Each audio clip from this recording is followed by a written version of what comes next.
C'est bon? Ok. Bonsoir, chers frères et sœurs dans le Seigneur. Nous sommes encore réunis ce soir pour notre séance de formation sur la Bible selon la méthode LLB. Ce soir, nous méditons le deuxième livre de Samuel. Nous avons déjà fait la lecture à domicile. Ce soir, c'est le café littéraire biblique, au cours de laquelle nous allons suivre les exposés dans un premier temps. Dans la deuxième partie, l'exposé du prêtre, et la troisième partie, la phase question. Que l'Esprit Saint nous assiste tout au long de cette formation. Je vous remercie.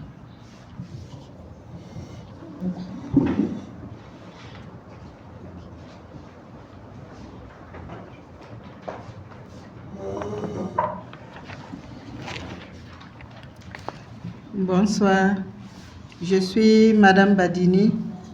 Je lis l'exposé de Madame Sama Somé Solange de la paroisse Saint-Guillaume de Tanguay avec binôme Madame Yaro Christiane, paroisse Saint-Camille.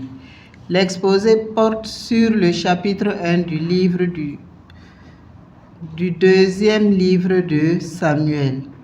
Ce chapitre comprend 27 versets. Nous l'avons divisé en 3 parties qui sont: David apprend la mort de Saül et Jonathan, versets 1 à 10. Jugement du jeune Amalécite meurtrier du roi Saül, versets 11-16. Cantique funèbre de David sur la mort du roi Saül et Jonathan, 17 à 27. 1. David apprend la mort de Saül et Jonathan. Après avoir remporté la victoire sur les Amalécites et obtenu un grand butin, David demeura 2 jours à Siclag. Le 3e jour, un messager Amalécite venu du camp de Saül se jeta à terre et se prosterna devant David pour l'annoncer la défaite d'Israël, la fuite du peuple et la mort de Saül et Jonathan. David, pour en savoir plus, demanda à ce messager comment il a su que Saül et Jonathan étaient morts.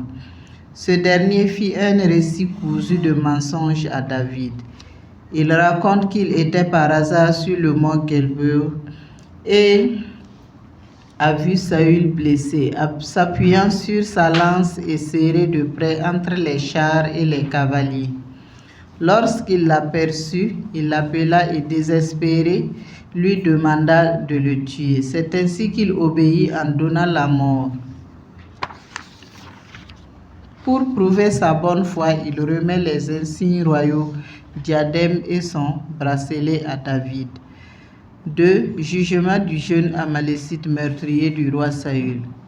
David et ses hommes observèrent une journée de deuil dans le jeûne, des pleurs et lamentations pour Saül et Jonathan qui sont tombés sous l'épée. Puis fait preuve de prudence, se retourne vers ce jeune homme et l'interrogea sur sa descendance et lui dit: Comment, tu n'as pas craint d'étendre la main pour supprimer le Messie du Seigneur? Verset 14. Puis prononce sa sentence en le condamnant à la peine de mort pour avoir porté la main sur loin de Dieu. Cantique funèbre de David sur la mort de Saül et Jonathan. David, dans son cantique, chante les éloges des hommes forts. Comment ces hommes forts, Saül et Jonathan, son ami, sont tombés au milieu des combats. Il exprime la douleur, le dépit et la honte et souhaite que cette triste nouvelle ne soit pas publiée de peur que les Philistins ne l'apprennent et se réjouissent. Unité du thème, la mort de Saül et son fils Jonathan. Verset significatif du chapitre, verset 14. David lui dit: Comment tu n'as pas craint d'étendre la main pour supprimer le Messie du Seigneur? Lien avec ce chapitre, avec l'Ancien Testament, 1 Samuel 3, 1 Roi 2, verset 32, 2 Samuel 22, verset 35, Josué 10, 13. Pas de lien avec le Nouveau Testament. David a la crainte de Dieu dans son cœur et ne se réjouit pas de la mort de Saül, son ennemi, car il était un oint de Dieu. Mais contre toute attente, il décrète une journée de deuil dans le jeûne, des pleurs et lamentations pour Saül et Jonathan. David nous sert d'exemple à tous les chrétiens. À son image, soyons gardés de toute pensée de jugement et de vengeance. Que le Seigneur nous accorde la grâce de l'amour, la tolérance et la fidélité. Merci.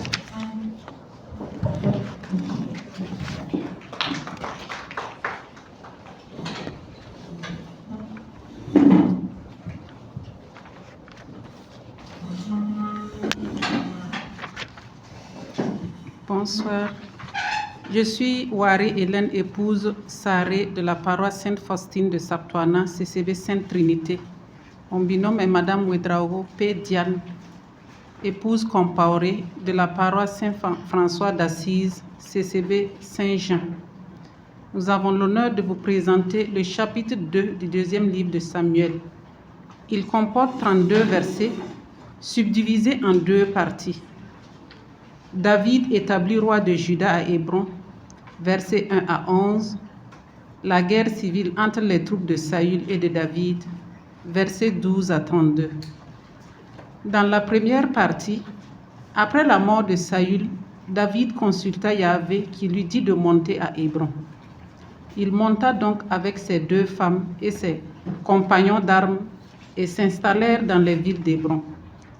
Les hommes de Juda se réunirent et le consacrèrent roi dans la maison de Juda. David apprit que les gens de Yabesh, de Galad, avaient enterré Saül. Il leur témoigna sa reconnaissance et les bénit pour cette action. Il amena Ishbal, le fils de Saül, et l'établit roi d'Israël. Celui-ci régna 2 ans, et David lui-même régna 7 ans et 6 mois à Hébron, sur la maison de Juda. Dans la deuxième partie, Abner et la garde d'Ishbal, fils de Saül, quittèrent Mahanaïm pour se rendre à Gabaon. Joab et la garde de David se mirent également en route, et les 2 troupes se rencontrèrent près de l'étang de Gabaon, chacun d'un côté. Abner invita la troupe de Joab à lutter contre la sienne. Celui-ci accepta et une guerre civile éclata entre les 2 troupes. Au cours de cette bataille, la garde de David a perdu 19 hommes, en plus d'Azaël, et l'armée d'Abner, 360 hommes. L'unité de thème qui se dégage est la lutte pour la royauté. Le verset touchant pour nous est le verset 6. Que Yahvé vous montre sa bonté et sa fidélité.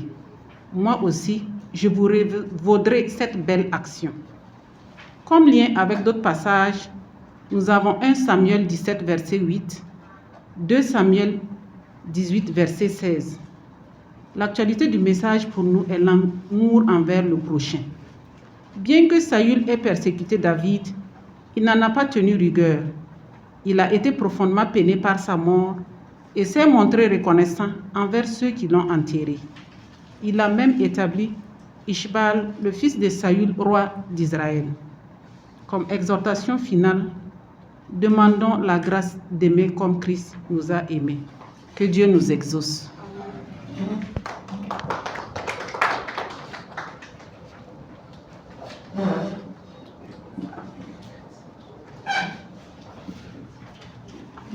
Bonsoir, Marc Nébier, la paroisse Saint-François d'Assise, coordination Saint-Paul, CCB Sainte-Cécile. Mon binôme est Abgas Philibert, la paroisse cathédrale, CCB Saint-Pierre de Samandé. Notre exposé porte sur le chapitre 3 du deuxième livre de Samuel qui comprend 39 versets. Le chapitre peut être subdivisé en 4 parties. La première partie, c'est la descendance de David à Hébron. David eut 6 fils à Hébron, qui sont Amon, Kiléab, Absalom, Adonias, Séphatia et Yitréam.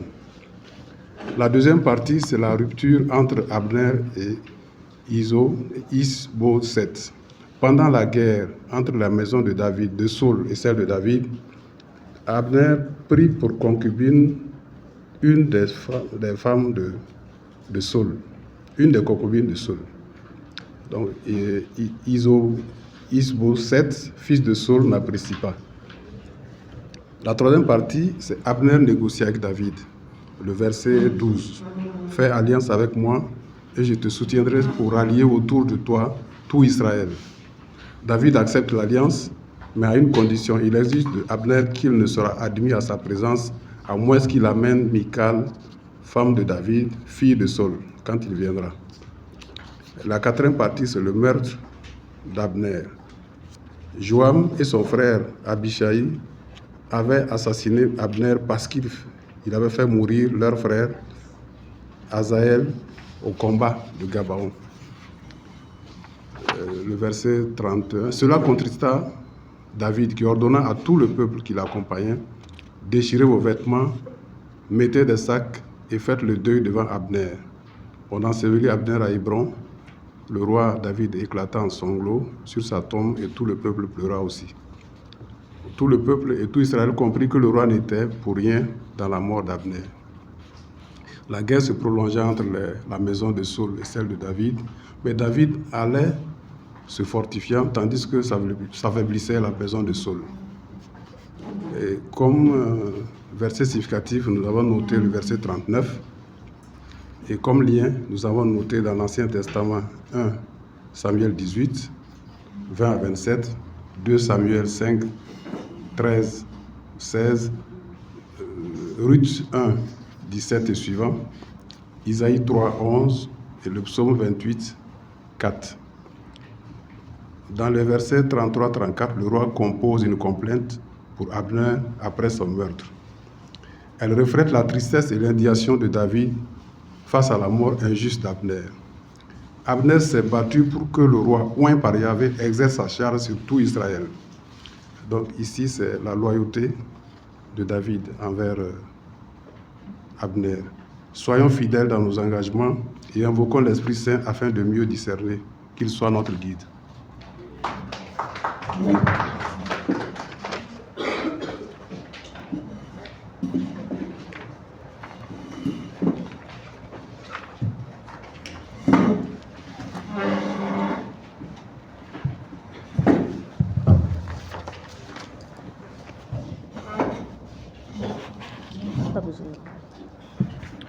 Bonsoir. Je vous présente le chapitre 4 du deuxième livre de Samuel. Je suis Nikema Sonia, épouse Folané de la paroisse Saint-Marc de Nagrin, CCB Saint-Paul II. Et ma binôme est Zangrianogo Elena, épouse Somda, de la paroisse Notre-Dame du Rosaire de Kolgonaba, CCB Antoine de Padoue.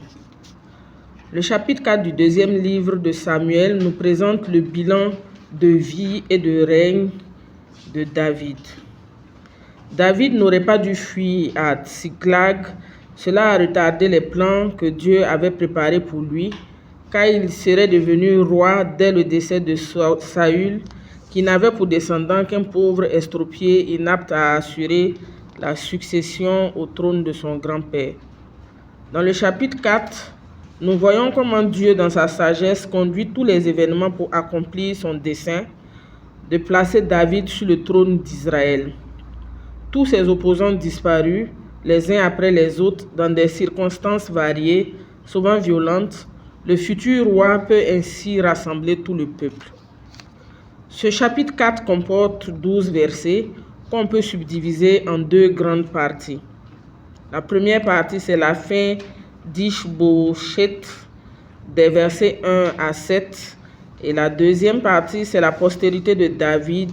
Le plan de Dieu est accompli, des versets 8 à 12. La première partie nous apprend déjà au verset 1 que Ish-Boshet se reposait entièrement sur un appui humain, Abner, dont la disparition l'ébranle. Ainsi donc, ce roi d'Israël préférait mettre sa confiance en l'homme plutôt qu'en Dieu, comme David. Du verset 2 au verset 7, Rekab et Bana, deux fils de la tribu de Benjamin, dont est aussi issu Ish-Boshet, profitent lâchement de son repos pour l'assassiner et le décapiter. Il rapporte sa tête à David, mais c'est sans compter sur le cœur miséricordieux de celui-ci. Croyant lui plaire, ils se vantent de leur forfait auprès de lui. Au contraire, ils découvrent à leurs dépens que c'est un homme dont les décisions sont éclairées. La deuxième partie du verset 8 au verset 12 nous expose les conséquences du forfait de Réhab et Bana, qui, sous couvert de paroles pieuses, prétendaient défendre les intérêts de David et pensaient s'acquérir ainsi ses faveurs. En fait, c'était un nouveau piège subtil tendu sur les pas de David. À la mort de Saül, en effet, David n'avait pas succombé à la tentation présentée par l'Amalekite. Il en a fait de même concernant cet épisode.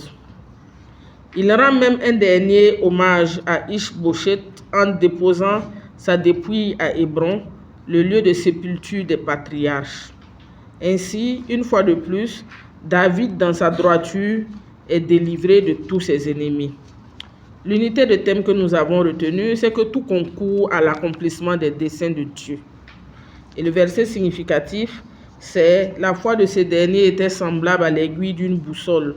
Elle oscille sous l'effet des secousses, mais revient toujours au pôle qui l'attire. » Cet épisode de la vie de David nous enseigne que quelles que soient les difficultés et les fardeaux que nous inflige la vie, veillons à ne pas les laisser corrompre l'état de nos âmes.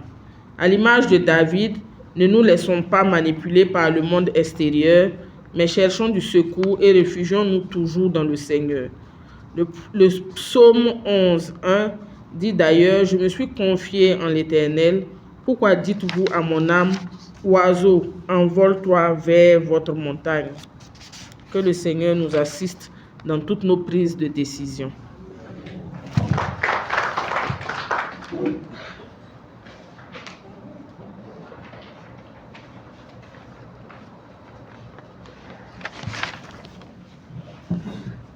Bonsoir.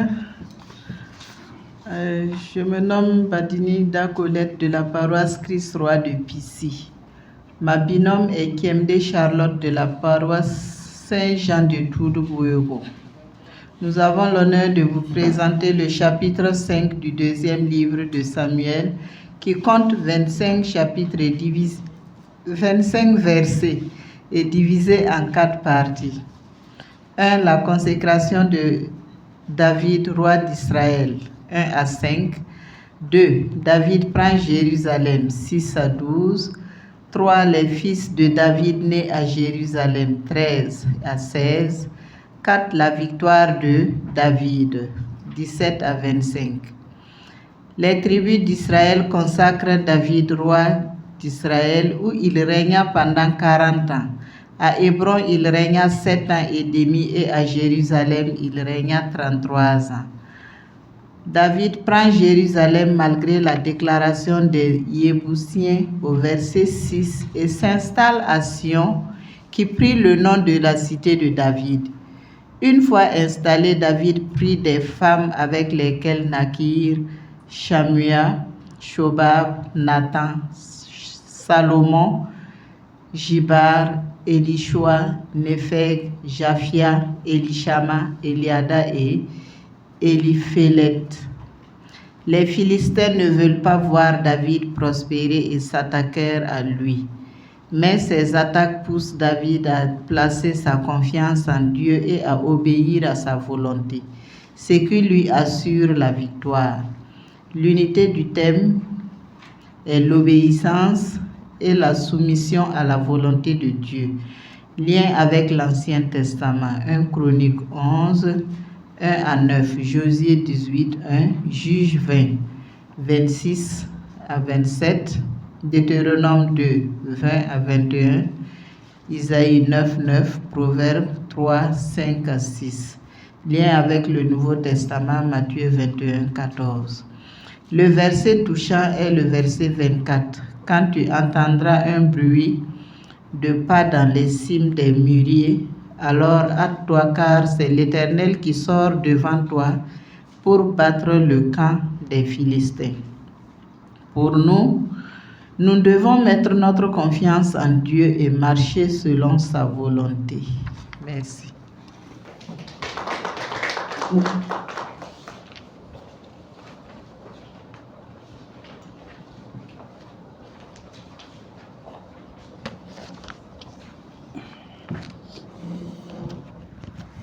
Bonsoir. Je me nomme Oulé Sophie de la paroisse Saint-André de Saint-Aba, CCB Gampela. Mon binôme est Ouedraoné Kabore Véronique Sandrine. Nous sommes chargés de vous présenter le chapitre 6 du livre de 2 Samuel.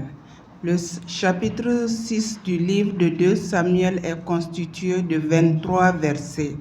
Nous l'avons subdivisé en 2 parties. Versets 1 à 11. David décide d'amener le coffre sacré à Jérusalem. Versets 12 à 23. Le coffre sacré arrive à Jérusalem. Première partie, versets 1 à 11. Cette partie nous parle de David qui rassemble tous les meilleurs soldats pour aller chercher le coffre sacré qui se trouve dans la maison d'Abinabad. Oza et Aïo, fils d'Abinabad, conduisent le char du coffre sacré. David et tous les Israélites manifestent leur joie devant Yahweh en jouant toutes sortes d'instruments de musique. En chemin, les bœufs font un faux pas et Oza étend la main pour retenir le coffre afin qu'il ne tombe. Alors Yahweh se met en colère contre lui et le fait mourir à côté du coffre à cause de son geste. David, bouleversé par ce qui est arrivé à Oza, craint de prendre le coffre sacré chez lui. Il le conduit dans la maison d'Obed-Édom. Le séjour du coffre chez Obed-Édom fut une grâce dans sa famille. Versets 12 à 23. Cette partie nous montre que David fait amener le coffre dans la ville de Jérusalem dans une grande réjouissance et à chaque 6 pas des porteurs, David faisait des sacrifices. Il dansait de toutes ses forces devant Yahweh. Le coffre fut placé à l'intérieur d'une tente et David offrit des sacrifices pacifiques à Yahweh. Après la cérémonie, David rentre chez lui. Sa femme Michal, fille de Saul, se moque de lui pour ce qu'il a fait devant son peuple. David lui dit qu'il s'humilierait toujours devant Yahweh pour l'adorer. Et Michal fut frappée de stérilité. Verset significatif, le verset 7. L'unité de thème qui se dégage dans ce chapitre est l'humilité et les jugements. Malgré le statut de David, il s'est humilié comme une personne ordinaire pour adorer son Dieu. Et Michal lui reproche cette attitude. Exhortation, quel que soit notre statut social, soyons humbles dans le service du Seigneur. Les jugements des uns et des autres ne doivent pas être un obstacle ou une barrière pour nous de manifester notre reconnaissance envers notre Dieu. Que le Seigneur nous y aide.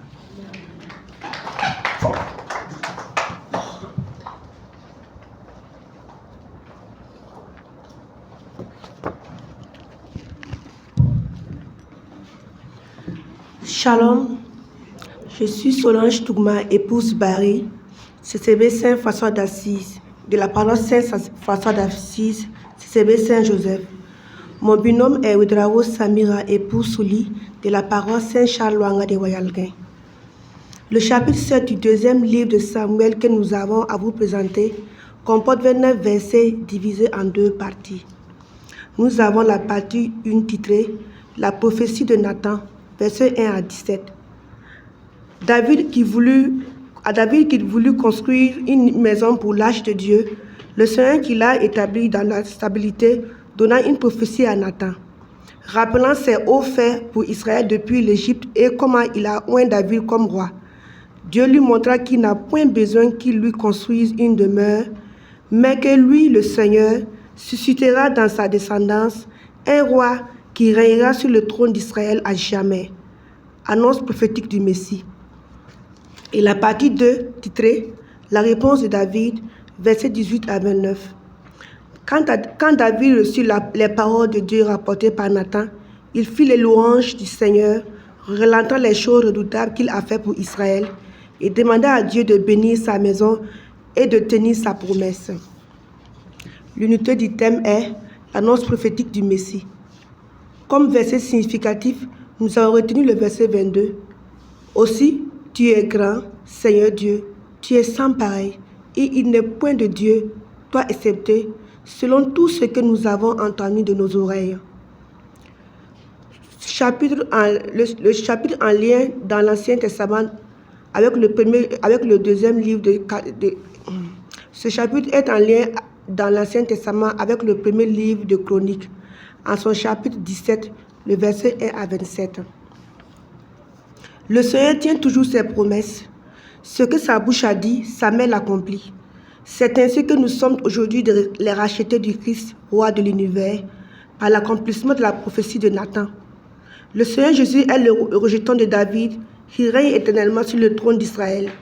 Je nous exhorte à vivre une vie perpétuelle de sanctification pour pouvoir un jour vivre éternellement après notre passage sur cette terre dans son royaume. Merci.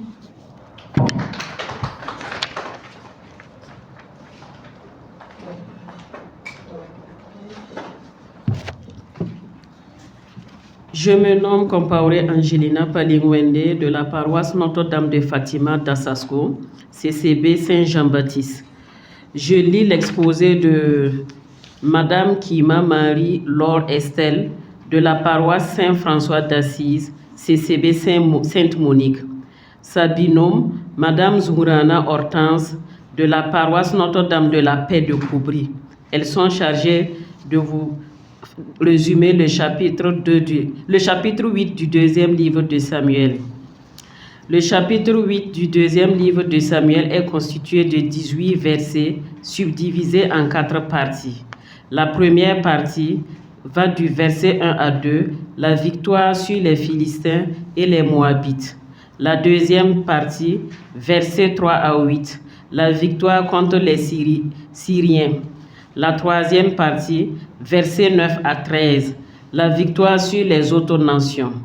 Quatrième partie, versets 14 à 18, l'organisation du royaume. Unité de thème qui se dégage, guerre et violence de David. Guerre et victoire de David. Versets significatifs, le verset 6 et 14. L'Éternel protégea David partout où il allait. Verset 15. David régnant sur Israël et il faisait droit et justice à tout son peuple. Lien du chapitre avec d'autres passages de la Bible. Nouveau Testament, nous n'avons pas trouvé de correspondance. Ancien Testament, 1 Chronique, verset 18. Message du chapitre pour nous. Ce chapitre met en exergue l'importance de consacrer nos biens au Seigneur. Tout le butin pris à l'ennemi était consacré au Seigneur. Il met aussi en exergue la communion avec Dieu.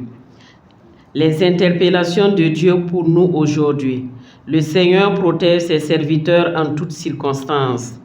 Exhortation finale. À l'image de David, sachons nous soumettre à notre Seigneur. Recherchons sa présence, la consécration à son service, notre plaisir en lui, en nous occupant diligemment des tâches qu'il nous assigne. Merci.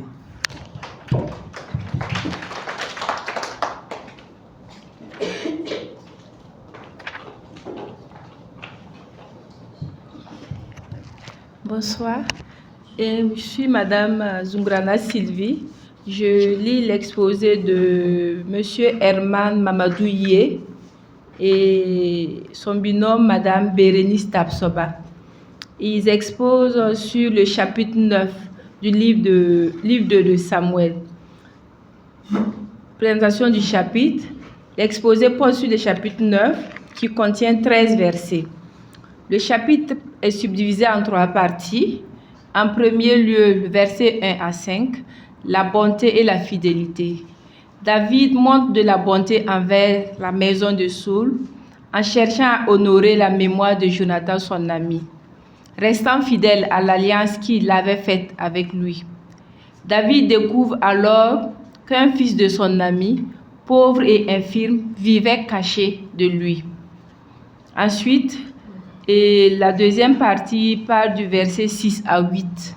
La compassion et miséricorde.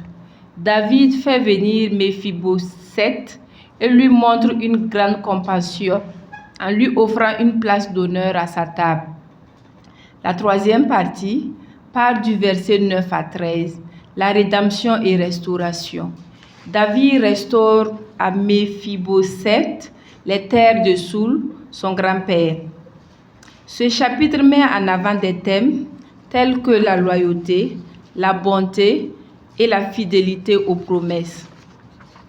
Comme versets significatifs, on peut citer les versets 1, 7 et 13 qui capturent les principaux thèmes de loyauté, compassion et restitution de ce chapitre. Lien du chapitre avec d'autres passages de la Bible, comme lien avec l'Ancien Testament, on peut citer Genèse 9 à 17 et Ruth 4, versets 9 à 10. Avec le Nouveau Testament, il y a Luc 14, versets 12 à 14 et Jean 21, versets 15 à 17. Message du chapitre pour nous aujourd'hui. Réfléchissons sur notre propre comportement et à la manière dont nous traitons les autres. Nous devons être loyaux, bienveillants, respectueux et inclusifs dans nos actions quotidiennes. La conscience de notre indignité et la foi entière en la bonté surabondante de Dieu permettent à sa grâce de se déployer dans les vases de miséricorde qu'il a préparés d'avance pour la gloire. Merci.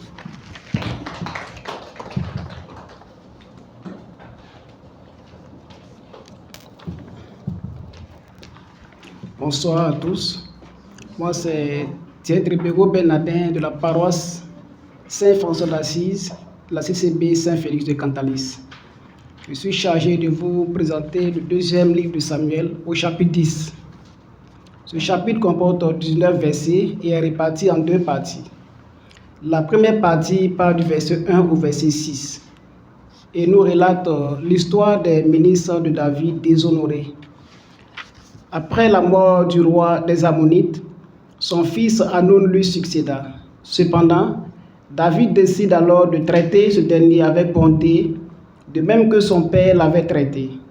C'est ainsi que David envoya quelques-uns de ses ministres lui présenter ses condoléances à l'occasion de la mort de son père Nahash. Mais lorsque ces derniers arrivaient dans le pays des Ammonites, ils ont été humiliés. En effet, ils ont été arrêtés, leurs barbes ont été rasées à moitié, on leur coupa les vêtements à mi-hauteur, au niveau des fesses, et on les renvoya. Tout simplement parce qu'ils ont été pris pour espions au sein de la ville, ou encore pour honorer la mémoire du père de Hanoun. Au vu de cela, David fut informé et envoya donc un message à l'encontre de ses ministres écrasés de honte. La deuxième partie nous relate la guerre contre les Ammonites et les Syriens. Elle part du verset 6 au verset 19. Les Ammonites ont compris qu'ils étaient rendus odieux à David. Ils prirent donc à leur solde de nombreux soldats, de même que ces Syriens occupaient une autre position. Dès que David l'apprit, il décida sur les lieux le général Job avec toute l'armée de métier. Job constata qu'il devait faire face à deux fronts. Il choisit les meilleurs soldats d'Israël et les plaça en face des Syriens, et son frère Abichai s'en occupe des Ammonites. Les Syriens, constatant qu'ils avaient été battus par les Israélites, rassemblèrent toutes leurs troupes. Le verset significatif est le verset 12. « Montre-toi courageux, combattant avec vaillance pour notre peuple et les villes de notre Dieu, et que le Seigneur agisse comme il le jugera bon. » Comme interpellation pour notre temps, nous devons toujours rendre grâce à Dieu et placer également notre confiance en lui, quel que soit ce que nous traversons. Que le Seigneur entende nos appels quand nous nous adressons à lui et que nos prières montent tout droit vers lui. Merci.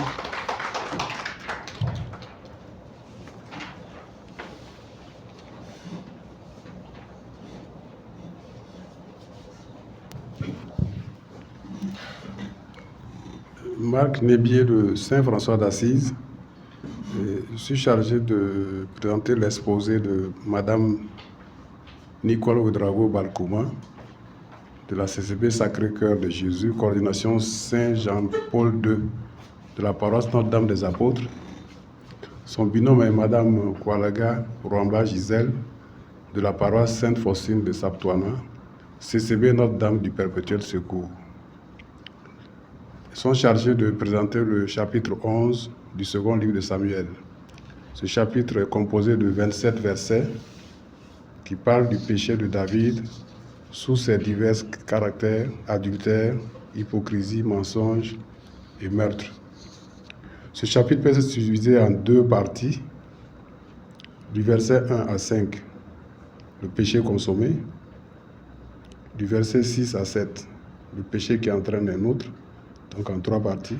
Du verset 18 à 27, on a l'apparence que tout s'arrange. Le péché consommé par le roi David. Le roi David étant resté à Jérusalem vers le soir de sa terrasse, il laissa errer ses regards et vit une très belle femme qu'il convoitait déjà dans son cœur.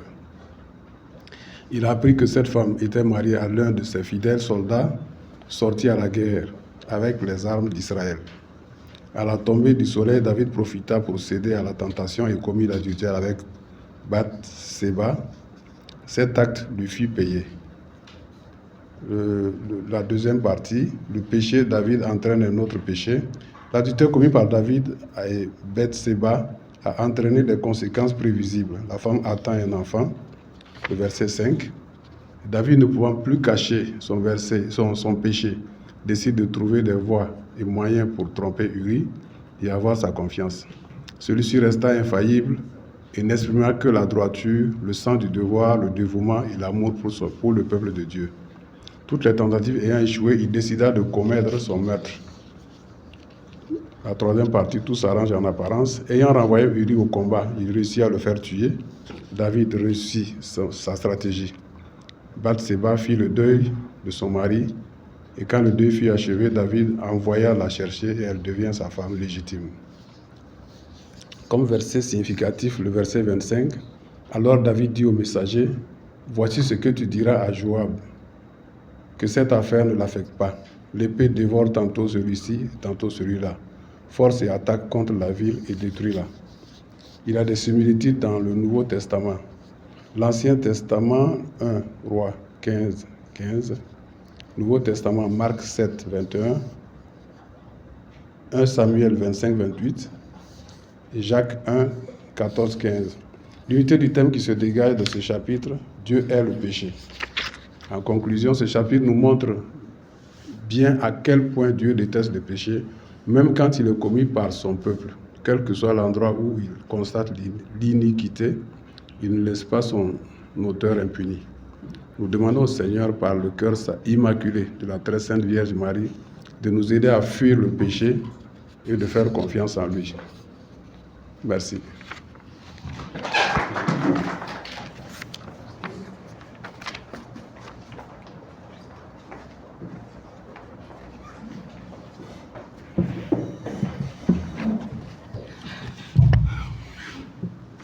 Bonsoir. Je m'appelle Chantal Sawadogo de la paroisse Saint-François d'Assise, mon binôme Éric Ilboudo de la paroisse Christ-Roi de l'Univers de Pissy, coordination CEMAC.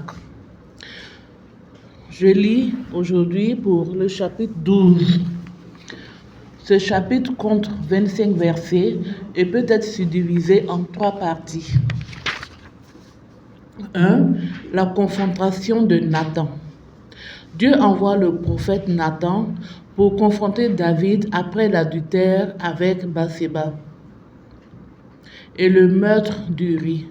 Nathan raconte une parabole sur un riche homme qui prend la pauvre brebis d'un pauvre, illustrant ainsi l'injustice de David. Nathan annonce le jugement de Dieu.